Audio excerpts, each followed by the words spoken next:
Hello दोस्तों, मैं आकाश कुमार फिर से एक नए वीडियो के साथ। इस वीडियो में हम पढ़ेंगे क्लास 12 बिजनेस स्टडी की कुछ केस स्टडीज़।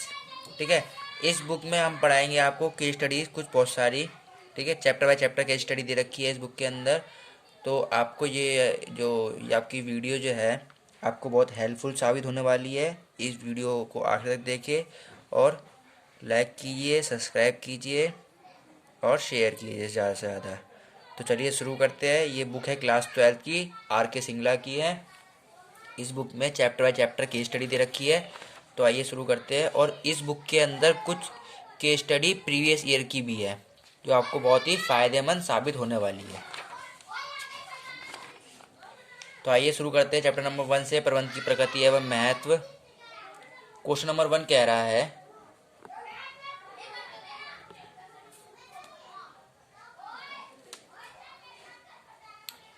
देखो सबसे पहले हम ये बात जान लेते हैं कि किसी केस स्टडी को कैसे सॉल्व करें।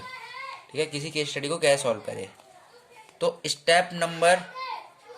वन स्टेप नंबर वन ये है कि आपको जो आपके पास टेक्स्ट बुक है बिजनेस स्टडी की, उसको अच्छी तरीके से डीपली रीड करना पड़ेगा। इससे आपको दो फ़ायदे मिलेंगे। पहला फ़ायदा तो ये मिलेगा कि आप 1 मार्क्स वाले क्वेश्चन कर पाएंगे जो पेपर में आएंगे। और दूसरा फ़ायदा आपको ये मिलेगा कि जो 5 से 6 नंबर के जो केस स्टडी आती है उसो उसे उसे भी आप इजीली कर पाएंगे। ठीक है, इससे आपको दो फ़ायदे मिलेंगे। तो आप पहले बुक पढ़िए। अगर आपने पढ़ा नहीं है, अगर आपने अभी से पढ़ना शुरू किया तो कोई बात नहीं, इसमें मैं केस स्टडी पढ़ाऊँगा जो पेपर में आ सकती है। आप उसको पढ़ के भी पास हो सकते हैं। स्टेप नंबर 2 ये आता है कि जो भी पेपर में क्वेश्चन आएगा केस स्टडी का उसको प्रॉपर रीड करना है। क्या करना है? प्रॉपर रीड करना है। ठीक है। एंड स्टेप 3, उस क्वेश्चन को पढ़ने के बाद, डीपली पढ़ने के बाद उसकी इमेज बनानी है अपने मन के अंदर या फिर कॉपी पे। ठीक है, तो मेक अ पिक्चर। ठीक है, उसकी पिक्चर बना लो, इमेज बना लो अपने मन के अंदर। फिर स्टेप 4, जो भी क्वेश्चन पूछा है उसका आप आंसर दे दो। ठीक है, तो इस प्रकार आप किसी भी केस स्टडी को सॉल्व कर सकते हैं। अगर आपने ये तीन चीज़ अच्छी तरह कर रखी है, यानी स्टेप 1, स्टेप 2, स्टेप 3 कर रखी है अच्छी तरीके से, तो स्टेप 4 करने में आपको कोई भी दिक्कत नहीं आएगी। तो मैं भी कुछ इस तरीके से कराऊंगा केस स्टडीज़, आपको बड़ा मज़ा आएगा। तो चलिए शुरू करते हैं चैप्टर नंबर 1, जिसका नाम है प्रबंध की प्रकृति एवं महत्व, nature and signification of management. Question number 1 ये कहता है हमारा, अल्फा लिमिटेड की स्थापना एमबीए कर चुके कुछ छात्रों या कुछ व्यक्तियों द्वारा उचित लाभ अर्जित करते हुए समाज सेवा करने के लिए की गई। अपने व्यवसाय को सफलतापूर्वक चलाने के लिए उन्होंने अनेक लोगों की मदद ली। कंपनी में काम करने वाले सभी लोग भिन्न भिन्न क्रिया कर रहे थे। देखो मेरे पास ये हिंदी में बुक अवेलेबल है इसलिए मैं हिंदी में पढ़ा रहा हूँ। वैसे इंग्लिश वाले लोग भी इस वीडियो को देख सकते हैं। ठीक है, क्योंकि पेपर हिंदी इंग्लिश दोनों में आता है। अगर आपको इंग्लिश में समझ ना आए कोई क्वेश्चन तो आप हिंदी में भी उसको करके आ सकते हैं। ये समझ के फिर आप इंग्लिश में कर सकते हैं ईजिली, अगर आप पढ़ के भी जाएंगे तो। इनकी क्रियाएं तो भिन्न थी लेकिन सभी का लक्ष्य एक ही था। यहाँ ज़रूरत ऐसा प्रयास करते रहने की थी कि कहीं ये लोग लक्ष्य से भटक ना जाए। इसलिए कंपनी में ऐसी व्यवस्था की गई कि सभी लोगों के प्रयास एक ही मार्ग की ओर अग्रसर हो। चलिए, पहले हमने इसको प्रॉपर रीड कर लिया, अब हम बनाएंगे क्या? नहीं, स्टेप 2 कर लिया हमने, है ना। अब हम बनाएंगे क्या? इसकी पिक्चर बनाएंगे। ठीक है, तो देखो कैसे बनाते हैं। एक, ये मान लो ये कुछ व्यक्ति है। ठीक है, ये कुछ व्यक्ति है, यानी कि ये कौन है? ऑनर। ठीक है, ये कुछ ऑनर है। इन्होंने एक बिजनेस शुरू किया। ठीक है, जिसका क्या, इसका नाम क्या है? Alpha limited. क्या नाम है इसका? Alpha limited. ठीक है, अब उनका गोल क्या है? उनका गोल क्या है? उनका गोल ये है कि वो समाज सेवा भी करे। ठीक है, और दूसरा वो लाभ भी अर्जित करे, यानी पैसा भी थोड़ा कमाए। ठीक है, ये तो इनका हो गया गोल। अब जो कंपनी में बच्चे, जो लोग मतलब लोग काम कर रहे हैं, जो वर्कर काम कर रहे हैं, तो इन ऑनर को ये डर है कहीं ये जो मतलब वर्कर काम कर रहे हैं, ये अपने जो गोल है इनका, ये जो गोल है ये कहीं भटक ना जाए इनसे। ठीक है, तो अब इसको सही रास्ते पे लाने के लिए या कहीं भटक ना जाए उसके लिए इन्होंने एक व्यवस्था की कंपनी के अंदर। कह रहा है ना, ये देखो यहाँ कह रहा है कि इसलिए कंपनी में एक ऐसी व्यवस्था की गई कि सभी लोगों के प्रयास एक ही मार्ग की ओर अग्रसर हो, यानी कि एक ही जो उनका गोल है उसकी ओर वो चले। ठीक है, तो वो कौन सी व्यवस्था थी जो इन्होंने अप्लाई की? तो यहाँ पर जो व्यवस्था थी वो व्यवस्था इन्होंने बनाई मैनेजमेंट।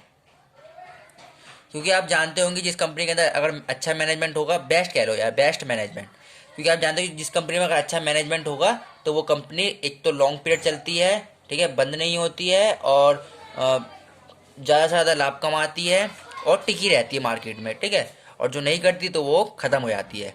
तो इन्होंने क्या व्यवस्था अपनाई? बेस्ट मैनेजमेंट की, बेस्ट मैनेजमेंट अपनाई। ठीक है, अब वो पूछ रहा है क्वेश्चन में, वो क्या पूछ रहा है? उपरोक्त अनुच्छेद में वर्णित प्रबंध की विशेषता को पहचानिए। अब इसे बताना है कि प्रबंध की कौन सी विशेषता को बताया गया है। तो क्या बताया गया है? Management is a goal oriented process के बारे में बताया गया है इसके अंदर।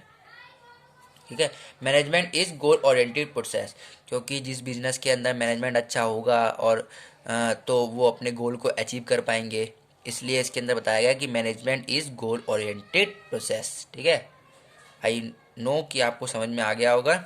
अब पढ़ते हैं क्वेश्चन नंबर 2। क्वेश्चन नंबर 2 में ये कह रहा है, जो यहाँ क्या कह रहा है? प्रबंध उद्देश्य प्रदान प्रक्रिया है, यानी कि management is goal oriented process, यानी प्रबंध एक उद्देश्य प्रदान प्रक्रिया है। अगर प्रबंध होगा तो वो अपने उद्देश्य को प्रदान कर पाएंगे या अचीव कर पाएंगे। क्वेश्चन नंबर 2 में ये कह रहा है कि Lal and Lal blanket pro limited के प्रबंधक निदेशक यानी एमडी व्यावसायिक वातावरण में हो रहे परिवर्तनों के प्रति बहुत सचेत रहते हैं। व्यावसायिक वातावरण के अध्ययन से उन्हें यह जानकारी प्राप्त होती है कि इस वर्ष अधिक सर्दी पड़ने के आसार है। इसी सूचना के आधार पर उन्होंने कंबलों के उत्पादन को दुगना करने का निर्णय लिया। उत्पादन लक्ष्य को बढ़ा हुआ देखकर वित्त प्रबंधक ने अनुमान लगाया कि 5 करोड़ रुपए अधिक धन की जरूरत पड़ेगी। उसने ये इस धन को शीघ्र यानी जल्द से जल्द प्रबंध कर लिया, यानी प्राप्त कर लिया। कंपनी को यह धन 9% प्रति वर्ष ब्याज दर की दर पर प्राप्त हुआ, जबकि बाजार में प्रचलित ब्याज दर 8.75% था। ठीक है, चलो समझते ड्राइंग बना के। देखो, एक कंपनी है, एक कंपनी है जिसका नाम है लाल एंड लाल ब्लैंकेट, यानी कि एक कंपनी कंबल बनाती है। अब इसके कौन है? इसके एमडी जो है, यानी कि जी जनरल एमडी, सॉरी, जो मैनेजिंग डायरेक्टर है इसके, कौन है? Managing director. वो जो है बहुत ही होशियार है। वो किसी भी अगर कोई भी व्यावसायिक वातावरण में यानी बिजनेस एनवायरनमेंट में चेंज होता है तो उसको वो जल्दी परख लेते हैं, समझ लेते हैं। ठीक है, सचेत हो जाते हैं एकदम से, और फिर वो अपने बिजनेस में भी वो चेंज कर देते हैं। ठीक है, अपनी नीतियों को बदल देते हैं। तो ऐसे ही लोग बिजनेस में आगे तक टिके रहते हैं। ठीक है, तो कुछ वो उनमें से है। अब भाई इन्होंने क्या किया, जब इन्हें पता लगा कि सर्दी बढ़ने वाली है तो इन्होंने जो कंबल का प्रोडक्शन था उसको बढ़ा दिया। ठीक है, अब जब बढ़ा दिया तो भाई उसके लिए पैसे लगेंगे। जब पैसे लगेंगे तो उन्होंने किससे कहा? इन्होंने अपने फाइनेंशियल मैनेजर, ठीक है, फाइनेंशियल मैनेजर से कहा, यानी वित्त प्रबंधक से कहा कि भैया हमें पैसे चाहिए, तो आप पैसे हमें प्रोवाइड कराओ। तो भाई इनने 5 करोड़ रुपए प्रोवाइड कराया। अब जो 5 करोड़ रुपए मिलने चाहिए थे इनको, कंपनी वालों को, वो मिलने चाहिए थे मार्केट रेट पे। मार्केट रेट क्या चल रहा था? 8.75%। लेकिन इन्होंने कितने पे प्रोवाइड किया उसको? इन्होंने प्रोवाइड किया उसको 9% पे। कितने पे? हाँ, 9% पे, 9% पे, यानी कि इससे थोड़ा सा ज़्यादा। ठीक है, यानी कि इन्होंने काम तो किया लेकिन काम को समय समय से पहले कर दिया, लेकिन जो लागत आने चाहिए थी उससे ज़्यादा ले लिया इन्होंने। तो इसीलिए यहाँ पर देखो, एक बात तो ये है कि ये इफेक्टिवनेस है। ठीक है, इन्होंने अपनी यहाँ पर इफिशियंसी नहीं लगाई, इन्होंने अपनी यहाँ पर इफेक्टिवनेस लगाई। अब वो यहाँ पूछ रहा है कि उपरोक्त घटना के आधार पर स्पष्ट कीजिए कि क्या कंपनी का वित्त प्रबंधक, यानी कि ये जो है फाइनेंशियल मैनेजर, ठीक है, ये जो है फाइनेंशियल मैनेजर कि वो कुशल है या प्रभावी है, अब आपको बताना है। ठीक है, देखो आपको पहले पता होना चाहिए कि कुशल और प्रभावी कौन होता है। देखो एक बंदा ये है, एक बंदा ये है, दोनों ही फाइनेंशियल मैनेजर है, दोनों ही फाइनेंशियल मैनेजर है। ठीक है, समझ आ रहा, मैनेजर है, ठीक है, मैनेजर है। तो अब इसको एक काम दिया कि भाई इसको ही पैसे लेके आने हैं, इसको ही पैसे लेके आने हैं। देखो इसने भी काम पूरा किया, समय पर टाइम पे पूरा किया। ठीक है, इन्हें टाइम पे पूरा किया, इसने भी टाइम पे पूरा किया काम को, यानी टाइम पे पैसे ले आया। अब इसने जो पैसे लेके आया ये कम लागत पे लेके आया है, कितने पे, कम लागत पर। ठीक है, और ये जो पैसे लेके आया है वो ज़्यादा लागत पे लेके आया। ठीक है, और जहाँ पर ये वाले काम हुए हो, जहाँ पर टाइम मतलब समय पर काम पूरा किया जा रहा हो और कम लागत में किया जा रहा हो, तो वहाँ पर कहते हैं कि ये इफ़िशियंसी है, यानी कुशलता। क्या है ये, इफ़िशियंसी, इफ़िशिएंट या कुशलता। ठीक है, लेकिन जहाँ पर टाइम पे यानी समय पर काम तो करा जा रहा है पूरा, लेकिन जो लागत आने चाहिए उसकी फिक्र नहीं की जा रही है ना, ये ज़्यादा लेके आ रहे हैं। तो जहाँ पर काम को तो समय पूरा किया जा रहा है पर लागत की कोई दिक्कत नहीं है, कोई वो नहीं ले रहे हैं, चाहे लागत कितनी ही आ जाए कोई टेंशन नहीं है। तो वहाँ पर ये लोग अपना इफेक्टिवनेस को यूज़ कर रहे हैं, इफेक्टिवनेस। ठीक है, यानी कि प्रभावपूर्णता। ठीक है, जहाँ पर काम को पूरा किया जा रहा हो, समय पर पूरा किया जा रहा हो और कम लागत पे किया जा रहा हो, तो वहाँ पर इफिशियंसी। और जहाँ पर काम को पूरे समय पर पूरा किया जा रहा हो चाहे लागत कितनी ही आए, वहाँ पर प्रभावपूर्णता, यह याद रखेंगे। तो यहाँ पर भी वही, जो फाइनेंशियल मैनेजर है वो क्या कर रहा है भाई, काम तो पूरा कर रहा है पर चाहे लागत कितनी ही आ जाए। अब उसको 8.75% पे लेना चाहिए था, उन्हें 9% पे ले लिया, यानी लागत कितनी ही आए कोई दिक्कत नहीं है इसको। तो यहाँ पर ये कौन हुआ, ये हुआ इफेक्टिवनेस, यानी प्रभावपूर्णता हुआ ये। ठीक है, तो यही बताया गया कि ये कौन है, तो बता देखो, नहीं वित्त प्रबंधक केवल प्रभावी है यानी इफेक्टिव है, यानी इफेक्टिव बोला ना, प्रभावपूर्णता वही, प्रभावी है, कुशल नहीं है, यानी इफिशियंट नहीं है। ठीक है, आपको समझ में आ गया होगा, आई होप। अब शुरू करते हैं क्वेश्चन नंबर 3। क्वेश्चन नंबर 3 कहता है, दिल्ली मोटर लिमिटेड ने व्यावसायिक वातावरण में हो रहे परिवर्तनों के आधार पर यह निर्णय लिया कि अब केवल आधुनिक प्रौद्योगिकी यानी मॉडर्न टेक्नोलॉजी को अपनाकर ही बाजार में टिका जा सकता है। उसने ऐसा ही किया। नई टेक्नोलॉजी के प्रयोग से उत्पादन करने के लिए कंपनी को बड़ी संख्या में टेक्नोलॉजी को समझने वाले विशेषज्ञों को नियुक्त करना पड़ा। जैसे ही इन लोगों को का कंपनी में प्रवेश हुआ, कर्मचारी दो गुटों में बंट गए, एक विशेषज्ञों का गुट, दूसरा अन्य सभी का। कंपनी का माहौल बिगड़ने लगा। इस स्थिति से निपटने के लिए कंपनी को एक बाहरी टीम को बुलाना पड़ा, जिसने कर्मचारियों में पैदा हुए मतभेदों को दूर किया। उपरोक्त अनुच्छेद में समन्वय के महत्व के किस बिंदु का उल्लेख किया गया है।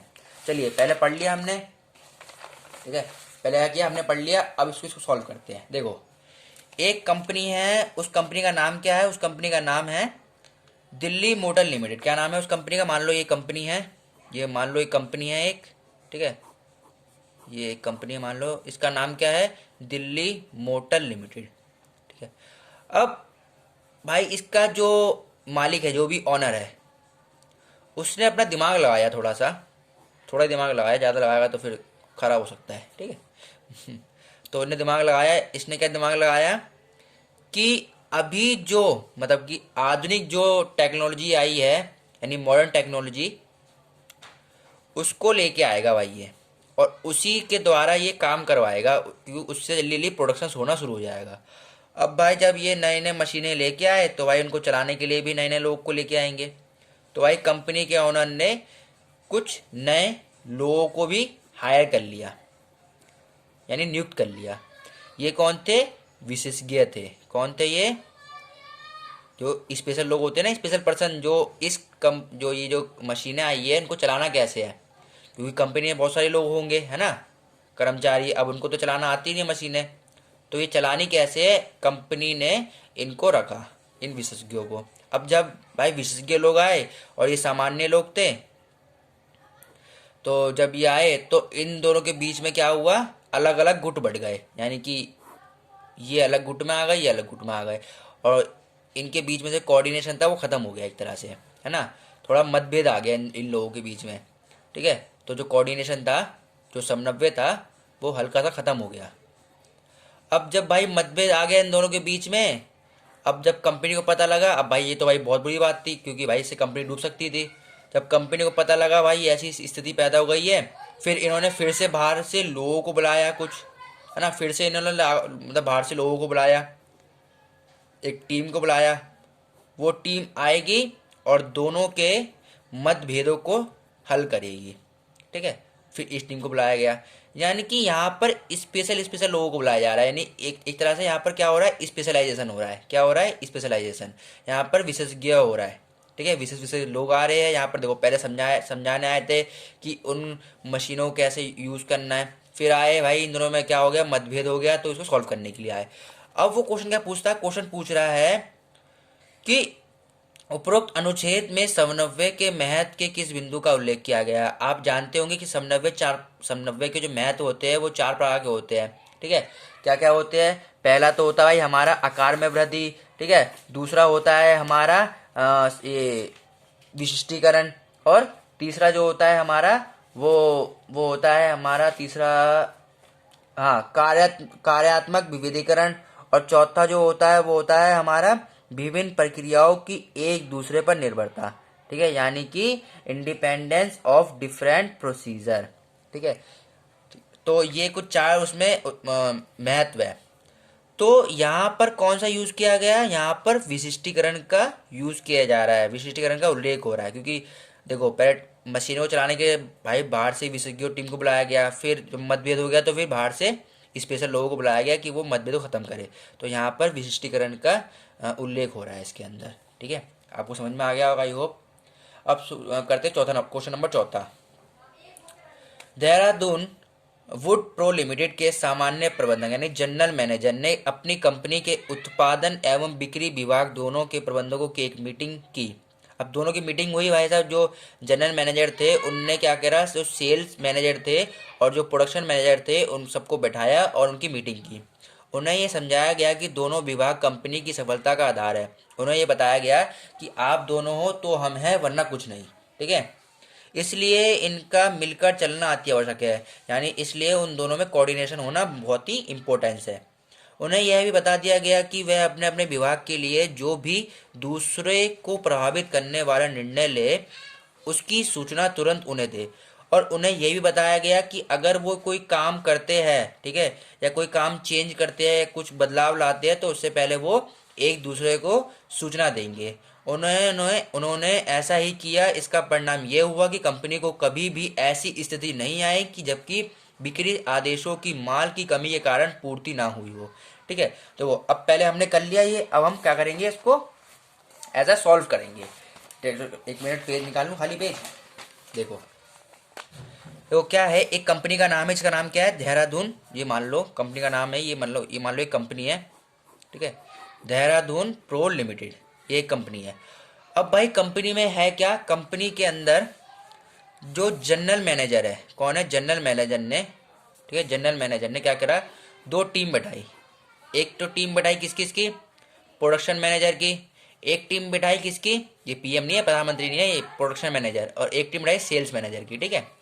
और इन दोनों से कहा गया अगर आप हो तो हम हैं, वरना कुछ नहीं। यानी कि इन दोनों का बहुत ज़्यादा महत्व है कंपनी के अंदर। और इनसे ये कहा गया कि जब भी आप कोई चेंजिंग करोगे या कुछ कहोगे तो एक दूसरे को बताओगे। जैसे मान लो कि सेल्स मैनेजर जो है वो सेलिंग करता होगा, यानी चीज़ों को बेचता होगा। तो भाई इन्हें पता लगा कि ना मार्केट में डिमांड ज़्यादा हो गई है। मान लो ये वो बनाते हैं, पेन बनाते हैं, ठीक है। तो इनको पता लगा कि पेन की डिमांड ज़्यादा हो गई है। तो भाई ये पहले आके इसे बताएंगे कि भैया तुम ना पेन को ना, क्योंकि भाई ये प्रोडक्शन, एक तरह से प्रोडक्शन सेक्टर है, तो ये इनको आगे बताएंगे कि आपको ना इसकी जो पेन की जो प्रोडक्शन है उसको आपको डबल करना पड़ेगा। तो भाई ये क्या करेंगे, डबल कर देंगे, है ना। फिर ये पेन जो है वो तेज़ी से बनाना शुरू कर देंगे, ठीक है। तो जब इन्होंने कुछ मतलब कुछ कहेंगे तो इनको करना पड़ेगा, तो इनको आगे बताना पड़ेगा पहले कि हाँ भाई ये कम है हो रहा है, ये ज़्यादा हो रहा है, आपको ऐसा करना पड़ेगा, आपको वैसा करना पड़ेगा। अब मान लो भाई इन पे किसी चीज़ की कमी हो गई, जैसे मान लो भाई इनके पास पेन की इंक कम पड़ गई, तो भाई ये इनको बताएंगे सेल्स वालों को कि आप ऐसा करो कि जब थोड़े दिनों के लिए आप पेन का जो रेट है वो बढ़ा हाई कर दो, जिससे क्या होगा, सप्लाई जो भी है, जो डिमांड है वो कम हो जाएगी। क्योंकि भाई जब भी किसी चीज़ की कीमत बढ़ती है तो डिमांड थोड़ी कम हो जाती है ना, तो आप थोड़ा पेन के रेट को हाई कर दो हैं, और थोड़ी देर डिमांड कम हो जाएगी। जैसे ही पेन की मतलब इंक या आ जाएगी तो हम वही कम कर देंगे, फिर आप बेचना शुरू कर देना। तो जब भी कोई स्थिति इन दोनों को पैदा होती है, कुछ भी हो सकता है, एनीथिंग, ठीक है, तो ये एक दूसरे को आगे बताएंगे।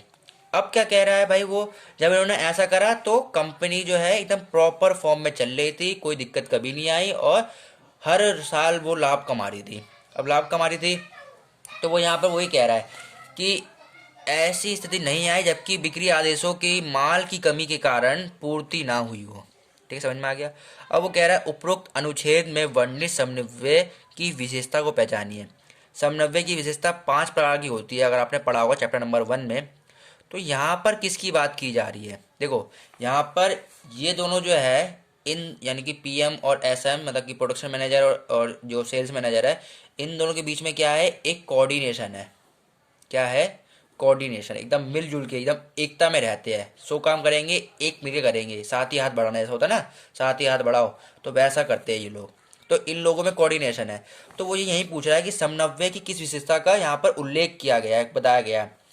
तो ये बताया गया समन्वय यानी कोऑर्डिनेशन, समन्वय, समन्वय प्रयास यानी जो भी काम करते हो, प्रयास में एकता, समन्वय प्रयास में एकता सुनिश्चित, ठीक है, सुनिश्चित करता है। समन्वय प्रयास में एकता सुनिश्चित करता है।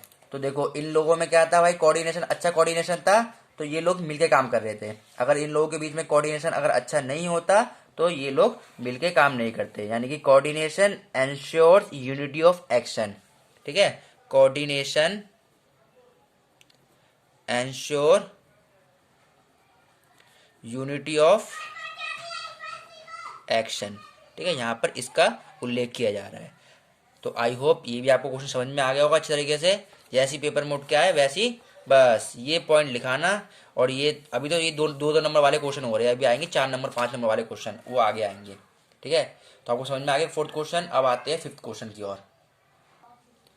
तो 5th क्वेश्चन में कह रहा है, एक क्रिकेट टीम ने सभी 11 सदस्य खेल के दौरान अपनी इच्छा से टीम की कोई भी क्रिया करने लग जाते हैं, है ना।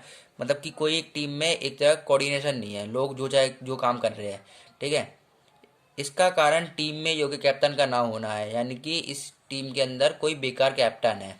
ठीक है, टीम जब भी खेलती हार जाती।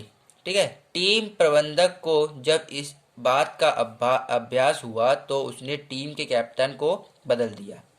नए कैप्टन ने सभी टीम सदस्यों में विभिन्न क्रियाओं का उनकी रुचि एवं योग्यता के आधार पर बंटवारा किया। अब टीम को जीत प्राप्त होने लगी। टीम का उद्देश्य तो पहले भी जीत प्राप्त करना था और अब भी, लेकिन पहले टीम के सदस्यों के प्रयास में सामंजस्य यानी कि इंटीग्रेशन नहीं था, जो कि अब स्थापित हो चुका है। उपरोक्त अनुच्छेद में वर्णित समन्वय की विशेषता को पहचानिए। देखो पहले बनाएंगे वही पिक्चर ड्रॉ करेंगे हम, तो आइए पिक्चर ड्रॉ करते हैं। देखो इसमें क्या है, इसके अंदर एक टीम है। ठीक है, ये हमारे वो टीम ए है। तो इस टीम में पहले जो खिलाड़ी थे 11 खिलाड़ी, ठीक है, वो जो थे जो मन में आया वो कर रहे थे। उसका रीजन क्या था कि उसका जो कैप्टन था वो थोड़ा ढीला था, यानी कि एक योग्य नहीं था। ठीक है, अब भाई जब उनके टीम ए का जो मैनेजर होगा, मान लो कोई मैनेजर था, तो जब भाई इसे पता लगा कि भाई ये तो जो टीम कैप्टन है वही खराब है, तो कैसे टीम जीतेगी, तो इसने इसी को चेंज कर दिया। अब चेंज किया तो नया कैप्टन आया। अब जब नया कैप्टन आया तो उससे वो मैच जीतने लग गए। अब उनके बीच में क्या हुआ, इंटीग्रेशन होना शुरू हो गया, यानी कि अब जो 11, एक तो टीम जो थे 11 खिलाड़ी जो थे और कैप्टन, ठीक है, कैप्टन मान लो, इन सब में क्या होना शुरू हो गया, कोऑर्डिनेशन। क्या होना शुरू हो गया, कोऑर्डिनेशन। इन सब में क्या शुरू हो गया, कोऑर्डिनेशन। यानी अब ये लोग कोऑर्डिनेशन प्लस इंटीग्रेशन, ठीक है, यानी सामंजस्य। तो अब इन सब में ये शुरू हो गया, तो ये टीम जो है वो जीतने लग गई। ठीक है, अब वो यहाँ पूछ रहा है कि उपरोक्त अनुच्छेद में वर्णित समन्वय की विशेषता को पहचानिए, कि कौन सी विशेषता के बारे में बताया गया है। समन्वय की 5 विशेषता होती है, तो यहाँ पर बताया गया है समन्वय सामूहिक प्रयास में सामंजस्य स्थापित करता है। ठीक है, कोऑर्डिनेशन तो पता चल रहा है, तो समन्वय प्रयास में सामंजस्य स्थापित करता है। ठीक है, यानी कि कोऑर्डिनेशन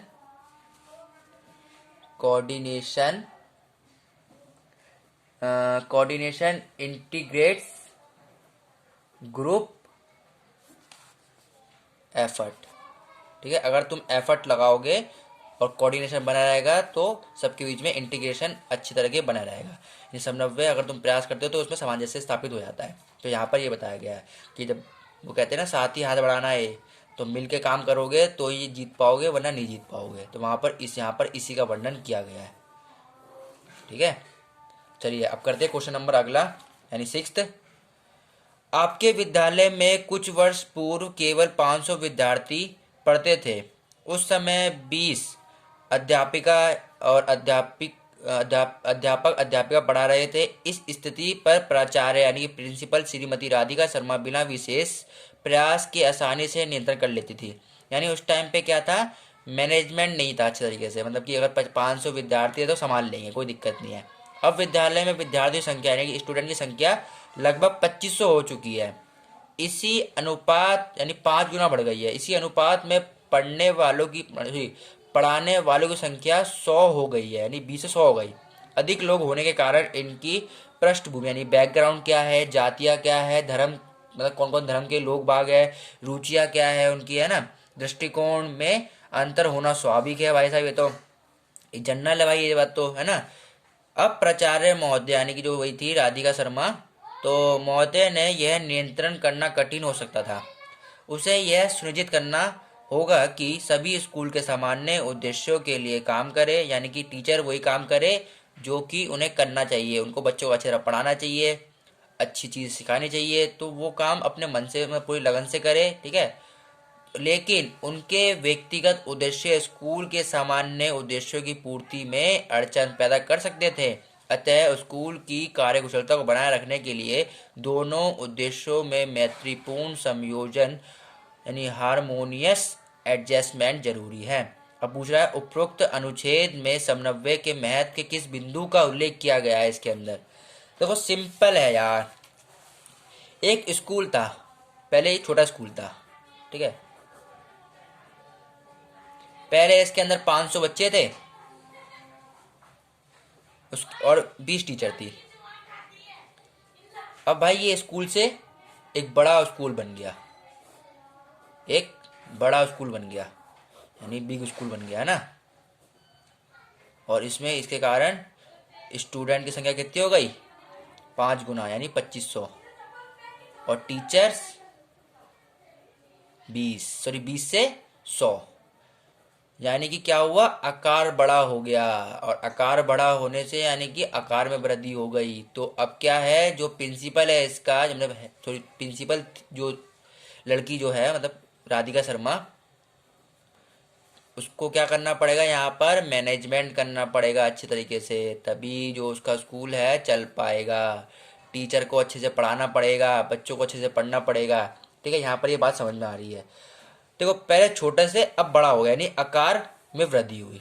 तो वही पूछ रहा है कि यहाँ पर उपरोक्त अनुच्छेद में समन्वय के किस बिंदु का उल्लेख किया गया है। समन्वय के किस महत्व, समन्वय के महत्व पढ़ा होगा महत्व, तो किस महत्व का उल्लेख किया गया है, तो आकार में वृद्धि। जैसे जैसे संगठन के आकार में वृद्धि होती है समन्वय की आवश्यकता बढ़ती चली जाती है। कोऑर्डिनेशन की जो डिमांड यानी आवश्यकता जो है वो बढ़ती चली जाएगी, क्योंकि अगर स्कूल प्रिंसिपल है ना, स्कूल की प्रिंसिपल टीचर स्टूडेंट में ही कोऑर्डिनेशन नहीं होगा। भाई पहले तो कम था तो लोग बाग चलो छोटा स्कूल है ना, हल्का फुल्का कर लेते थे, लेकिन अब तो भाई बड़ा हो गया, एकदम बड़े लेवल पे आ गया। तो अगर उनके बीच में जैसे आकार बढ़ा आकार बढ़ने के कारण उनके बीच में कोऑर्डिनेशन होना जरूरी है। प्रिंसिपल स्टूडेंट टीचर के बीच में कोऑर्डिनेशन होना जरूरी है। ठीक है, तो आपको आई होप ये क्वेश्चन में समझ में आ गया होगा कि किस चीज़ पे बात कर रहे हैं। अब आते हैं क्वेश्चन नंबर 7 पर। क्वेश्चन नंबर 7 में ये कह रहा है कि मैसूर टी लिमिटेड के प्रबंधक निदेशक मिस्टर परिमल राय ने यह निर्णय लिया कि उसकी कंपनी समाज सेवा करते हुए उचित लाभ अर्जित करेगी। इस उद्देश्य की पूर्ति हेतु उसने चाय का व्यापार प्रारंभ कर दिया। उसने पूरे देश में चाय उपभोक्ता को अपनी ओर आकर्षित करने के लिए टीवी पर विज्ञापन किया। अभी कंपनी की बाजार पर पकड़ बनने ही लगी थी कि टीवी पर एक सर्वे रिपोर्ट प्रकाशित हुई। इस रिपोर्ट में कहा गया कि लोग चाय की अपेक्षा कॉफ़ी को अधिक पसंद करने लगे हैं और ऐसा सेहत के लिए लाभदायक भी है। कंपनी के तुरंत ही अपने चाय के व्यापार को कॉफ़ी में बदलना पड़ा। मिस्टर रॉय ने समय पर ही स्थिति पर नियंत्रण करके कंपनी को भारी संभावित हानि से बचा लिया। देखो ये भी सिंपल है, कुछ नहीं है। एक कंपनी थी, एक कंपनी, कौन सी कंपनी थी ये? इसका नाम था Mysore T limited, Mysore T limited. ठीक है, यानी कुछ चाय की कंपनी थी। अब भाई ये चाय की कंपनी में क्या हुआ, जो इसके एमडी थे, इसके जो एमडी जो थे, इसके एमडी जो थे वो बहुत ही ज़्यादा होशियार थे, टैलेंटेड थे। वो जब भी कोई चेंज होता था, जब भी कोई व्यावसायिक वातावरण में यानी कि बिजनेस नेचर में जैसी कुछ चेंज होता था वो तुरंत परख लेते थे, समझ लेते थे और अपने बिजनेस की नीतियों में और उद्देश्यों में भी वो चेंजिंग ला मतलब कर देते थे। तो वैसे ही भाई अब चाय का बिजनेस है, जब इनको पता लगा एमडी को कि भाई लोग तो अब चाय से ज़्यादा कॉफ़ी पीना पसंद करते हैं, ठीक है, चाय से ज़्यादा कॉफ़ी पीना पसंद करते हैं, तो इन्होंने क्या करा, तुरंत तुरंत टी की प्रोडक्शन बंद करके कॉफ़ी को बनाना शुरू कर दिया। ठीक है, तो अब इन्होंने क्या किया, टी की जो प्रोडक्शन कर रहे थे उसको हटा के अब इन्होंने कॉफ़ी बनाना शुरू कर दिया। यानी कि क्या थे, एकदम होशियार। मतलब जैसे ही कोई बिजनेस की प्रकृति में चेंज होगा वैसे ही ये अपनी नीतियों में चेंज कर देंगे, इतने होशियार थे। तो यहाँ पर अब वो बोल रहा है कि उपरोक्त अनुच्छेद में प्रबंध की किस विशेषता का संकेत मिलता है। देखो पहले यहाँ से पढ़ो, प्रबंध की विशेषता। अगर आपको 5 या 6 विशेषता अगर आपको याद होगी तो यहाँ पर बताया गया है। देखो, जैसे ही किसी बिजनेस के प्रकृति में चेंज हो और कंपनी भी चेंज ला दे, तो यानी कि प्रबंध एक गतिशील क्रिया या कार्य है। ठीक है, क्रिया है। ठीक है, तो यहाँ पर प्रबंध की इस विशेषता का उल्लेख किया गया कि प्रबंध एक गतिशील क्रिया है या कार्य है। क्योंकि देख रहे हो ना कैसे गतिशील, क्यों कहा गतिशील, इसलिए कहा क्योंकि ये एक स्थिर नहीं है भाई, क्योंकि कोई भी बिजनेस जो होता है वो बदलते